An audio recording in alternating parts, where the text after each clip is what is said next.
আজকে আমাদের ঘরেই খাবার ব্যবস্থা করে নিয়েছি, নিচেটা যা অবস্থা। এখানে মাও খাচ্ছে, আমারও খাবার নিয়ে নিয়েছি। আমি এনে দিচ্ছি জল, আগে দেখিয়ে দিই। আচ্ছা, এখানে রয়েছে ভাত, কচুর লতি। না, আমাদেরটা কি ইলিশ মাছের মাথা দিয়ে? না, এমনি বার করতেই পারি। হ্যাঁ, সেই হচ্ছে কথা। আর এখানে হচ্ছে কাটা পোনা মাছ। আমাদের কি, তুমি তো দিয়ে খাচ্ছ, একটা। আমাদের কি, তো আমরাই খাবো। তুমি তো খাচ্ছ তাই ঠিক। না, তুমি একটুখানি মুখে নাও। হ্যাঁ, একটুখানি কচুর লতি মুখে দাও, তাহলেই হবে। আবার এই গরস করে দিতে নেই। ছোটবেলাতে গরস করে খেয়েই মানুষ হয়ে গেল। কাগারে বগারে মা কত গরস করে করে রেখে দিত, এটা কাগে খায়, এটা বগে খায়।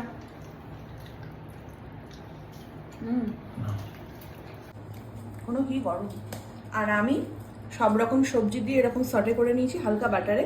আর এটা রেসিপি আজকে যাবে। এই রেসিপিটা অনেকে বলে যে তুমি কি খাও, ডায়েট প্ল্যান দাও, ডায়েট প্ল্যান দাও। তো আমি আজকে ভাবলাম যে আমি যেরকম ভাবে বানাই তোমাদের দেখিয়ে দিলাম, তোমরা বানিয়ে খেতে পারো। ডায়েটের জন্য এখানে প্রোটিন রয়েছে, ভিটামিনস রয়েছে, আর প্লাস খেতে এটা সুপার টেস্টি হয়।